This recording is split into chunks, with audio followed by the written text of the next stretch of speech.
अस्सलाम वालेकुम ګرانو کتونکو زه مواجد الله تاسو ګورئ زما فیسبوک او یوټیوب چینل امید لرم چې خبره او ژوند به مو ښه تیریږي نن دوه اهم ډیولپمنټ دي چې په هغې باندې به خبره کوو یو طرف ته خو عمران خان صاحب ډېره لویه ګواهي ورکړله او دا ګواهي د عمران خان صاحب چې دا د فیض حمید صاحب په کیس کې د یو نوی ټویسټ راوستی دی او عمران خان صاحب دا ویل دي چې فیض حمید صاحب به د کم ځای نه هدایات اخیستل او فیض حمید صاحب ته به هدایت چا ورکول او دا هدایت به هغه مخکې سرنګي کول د دې په حوالې سره هغې ویل دي او بل طرف ته د فیض حمید والا کیس کې د اسټبلیشمنټ څومره قریبي خلک دي هغې د عمران خان صاحب د سزا په حوالې سره لوی اعلانونه کوي خو بل طرف ته دا وایي چې سل چې کومه زرګر وي او یو لوهار د دې برابر وي یعنی عمران خان صاحب چې نن د اډیاله جیل نه کومه پیغام ورکړی دی یقینا هغې او کومه سټیټمنټ ورکړلی هغې پوره چې کومه منظرنامه ده دا هغې بدله کړله او عمران خان صاحب ویلي دي چې د فیض حمید صاحب په دې کیس کې به نور څومره خلک رادننه کېږي او دا به نور د چا د مرۍ د پته یو توق غونډه کې جوړېږي یعنې نور څو کسان به په دې کې شاملېږي او هغه به راځي خو د دې سره یو بله نقطه ده چې دا ډېره زیاته اهمه ده او تشویشناک هم ده چې د پاکستان تحریک انصاف کومه موجوده لیډرشپ دی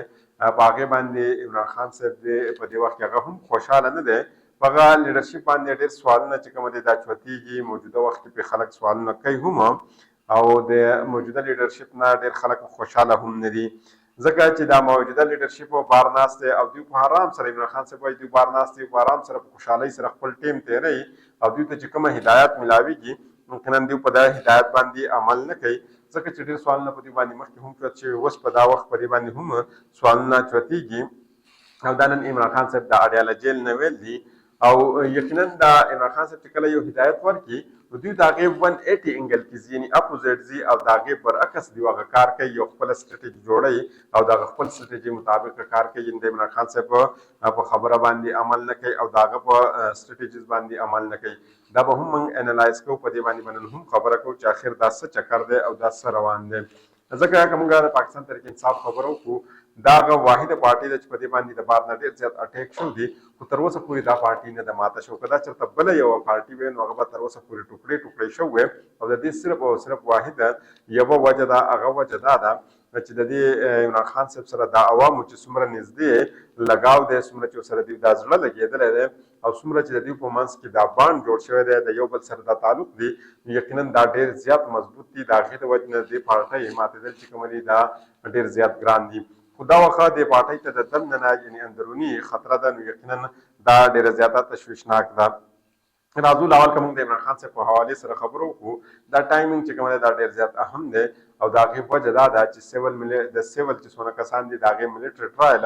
دا کیس چې دی دا د عیني بینچ مخې ته لګېدلی دی او یقینا د دې فیصله راتلونکې ده او چې کله د دې فیصله راشي د هغې نه بعد به د فیض حمید صاحب ټرایل یوازې نه کېږي بلکې دا خبره واضح شوې ده چې د هغه سره به د عمران خان صاحب ټرایل کېږي او ملیټري ټرایل به کېږي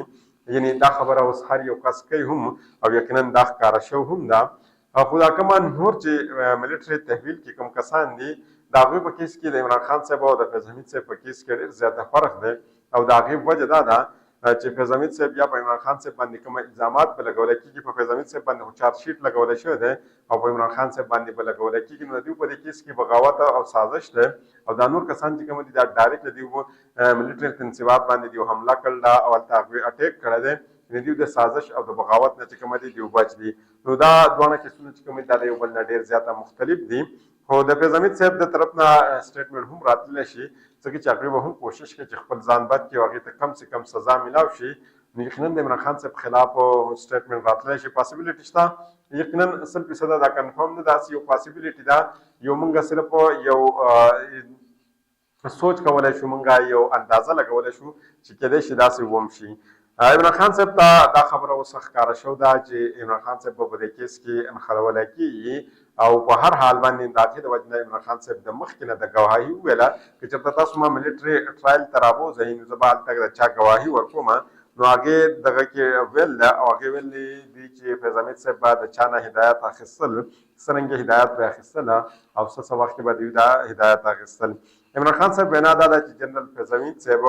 زما سره څومره ملاقاتونه کړي نو هغه غونډ ملاقاتونه دوی د جنرال باجوا په مرضۍ سره کړي. د هغې نه بعد جنرال باجوا صاحب ته به دوی بریفینګ ورکاوه د دغه ملاقات په حوالې سره. عام طور باندې که موږ د دې هرارکي ته وګورو نو په هغې کې د ډي جی ایس آی چې وي دا بریفینګ چاته ورکوي؟ دا وزیر اعظم ته ورکوي. پاکستان کې د دې هرارکي لږه غونته کې مختلف ده، یعنې دا چې کومه د دې چیف وي نو هغې ته دا بریفینګ ورکوي. عمران خان صاحب نن څرنګه دا هر څه چې کوم دي دا په یو بیان باندې په یو سټیټمنټ باندې بدل کړ، یعنی هغه ویلې چې جنرال فیض حمید صاحب چې څه هم کړل دي نو دا د جنرال باجوا صاحب په مرضۍ باندې کړلي. او که تاسو چېرته غواړئ چې جنرال فیض حمید صاحب څه کړلي لاړ شئ د جنرال باجوا صاحب نه تاسو وکړئ، هغه به تاسو ته هر څه ووایي. او که تاسو چېرته جنرال فیض حمید صاحب صرف یوازې ملټري ټرایل کوئ نو تاسو د هغې یوازې ملټري ټرایل مه کوئ، بلکې د هغه سره تاسو څوک شامل کړئ، جنرال باجوا صاحب شامل کړئ، جنرال باجوا صاحب هم په دې کې راولئ. یقینا د عمران خان صاحب د سټیټمنټ دا د جنرال فیض حمید صاحب دا کیس چې دی دا انټرسټینګ کړی دی، یو دلچسپ کړی هم دی، خو د دې سره سره هغوی چې کوم دی دا ډېر زیات کمپلیکس کړی دی او ډېر زیات یې دا کیس مشکله کړی دی، ډېر زیات یې دا کیس پیچیده کړی دی. بیا عمران خان صاحب دا ډیاله په ډي چوک چې څه شو دي دا ډیاله جیل نه هغوی په هغې باندې هم خبره کړله. عمران خان صاحب ویل چې په ډي چوک کې دا کوم اپریشن شوی دی آیا دلته لایټونه ولې بند کړل او دا اپریشن شوی دی؟ هغه ویل چې کوم کسان د پاکستان تحریک انصاف لاپته دي ما موجوده لیډرشپ ته ویل چې تاسو د هغې تصویران ولګوئ او هغې تصویران تاسو شیر کوئ، خو دوی تر اوسه پورې نه دي لګول. بیا سلمان احمد چې دی دا یو ګلوکار دی او دوی په امریکا کې موجود دی. دوی د عمران خان صاحب په اهلیه باندې یعنې بشرا بیبي صاحبه باندې ډایرکټ اټیک کړلي، الزامات یې پرې لګول دي او یقینا دا د عادل راجا د تاک دی د هغه د سوچ والا کس دی. او هلته چې دوی څومره دي دغه کسان دي دغه کسان دي چې په پاکستان کې یو کس هم نه دی پرېښی، که دا حضري سروس دي که دا ریټایر دي، زموږ د فوج چې څومره کسان دي که دا جرنیل دی که دا عام کس دی په هغې کې یو هم نه دی معاف کړی. دارنګې بیا چې کوم کسان په جوډیشري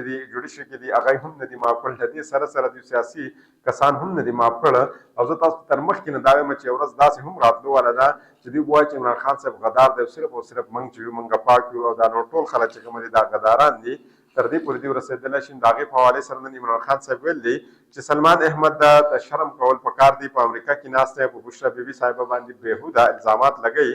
د سلمان احمد دماغ خراب شو دی او دی پاگل کړی شوی دی. عمران خان صاحب په دې خپل قیادت باندې هم شکوه د هغې نه کړله او په دې خپل قیادت په حوالې سره هغه ویلي چې زه په خپل قیادت باندې عدم اعتماد نه کوم، خو حیرانۍ خبره دا ده چې دوی بار په خوشحالۍ سره ژوند تېروي او ما ته چې کوم معلومات میلاویږي نو په هغې کې هر څه چې کوم دي بار ګوډ روان دي، یعنې ښه روان دي. هغې ویلي چې د پاکستان تحریک انصاف د موجوده کومه قیادت چې دی په دې باندې سوالونه هم چوتېږي. او عمران خان صاحب ویلي چې په اخبار کې کوم خبرونه چپ شو دي د هغې نه یو داسې تاثر موږ ته میلاویږي چې بار یو دوستانه ماحول روان دی او دا لیډرشپ چې کومه موجوده دی د دې رویه ډېره زیاته ده، چې ما لپاره ډېره زیاته حیران کن ده، ځکه چې په قیادت باندې خو زه عدم اعتماد نه کوم. خو د حیرانۍ خبره دا ده چې دوی باره په خوشحالۍ سره اوسېږي او ما ته معلومات میلاویږي چې بار دوی وایي چې ګوډ هر څه روان دي او هغه دا سین عام دی او هېڅ قسمه مسله دوی وایي چې بار نشته. خو یقینا دا سوالونه چې کوم د عمران خان صاحب جوړېږي د دوی نه. د دې سره حاجي علي خان صاحب چې د عمران خان صاحب سره ملاقات وکړو د هغې نه بعد دا ډیاله جیل نه چې دوی بار راله هغې چې کوم پیغام ورکړلی یقینا هغې هم ډېر سوالونه چې کوم دي په دې باندې چوت کړلي او د هغې نه هم ډېرې خبرې داسې ښکاره شوي دي چې دا موجوده کومه د پارټۍ قیادت دی یقینا دوی د عمران خان صاحب په سوچ باندې د عمران خان صاحب په سیاسي بصیرت باندې دوی ته یقینا څه شکایت شته دی، یعنې یقینا دوی دا ګڼي چې د عمران خان صاحب سیاسي بصارت چې کومه دی دا کمزوره دی او دوی په بل سوچ سره په بل انګل سره سوچ لري. عمران خان صاحب چې دوی ته کومه هدایت ورکړي نو د هغې دوی 180 یعنې اپوزیټ کې روان دي، د هغې برعکس کار کوي. او دا څه صحافیانو هم نن ویل دي هغه زه هم ستاسو مخې ته ږدم ځکه چې عمران خان صاحب دا غواړي چې دا کسان مخې ته ودرېږي مقابله وکړي، خو دوی دا نه غواړي. دوی وایي چې موږ د دې حکومت په اوږو باندې تلل غواړو، د دوی په مرضۍ باندې چلیږو او د دوی په مرضۍ باندې به کار کوو. ځکه چې عمران خان صاحب د اډیاله جیل نه نن نور سوالونه هم چوت کړلي، هغې نن ویلي دي چې زموږ سره ظلم شوی دی، زموږ د دیوار سره لګولی یو او زموږ پوره کوشش و چې موږ دې طرف ته لاړ شو، خو هغوی که چېرته په ثانیه یعنې په 26 نومبر چې څه شو دي که په هغې باندې جوډیشل کمیشن جوړ نه شو او چې کومه زموږ سیاسي قیدیان دي دا رها نه کړه شو موږ ورسیز پاکستانیان چې کوم دي هغه ته الریډي ویلي تاسو پاکستان ته ریمیټنسز چې کوم د امر علیږي یقینا دغه به موږ مخکې سکو کنټینیو کو او دا به په مخکې باندې زی بیا به حالات ډیر زیات خراب وي. اوس تاسو دا وایم چې موجوده قیادت او د عمران خان صاحب په فیصلو کې څه فرق دی. عمران خان صاحب نن دا ویلي چې سیول نافرمانی تحریک چې کومه دا په هر صورت کې چلیږي. بل طرف ته چې بار کوم قیادت دی هغه ویلي چې د سیول نافرمانی تحریک باندې نه چلیږي. نو دا ډېر صحافیانو چې کومه دی دا ریټویټ کړی هم دی او د دې نه دا اندازه هم لګېږي چې د عمران خان صاحب او د دوی په سوچ کې ډېر زیات فرق دی. کوشش کوم چې په راتلونکي ویډیو کې مزید ډیټیل تاسو سره کړم. د بلې ویډیو پورې ماته اجازه راکړئ. د الله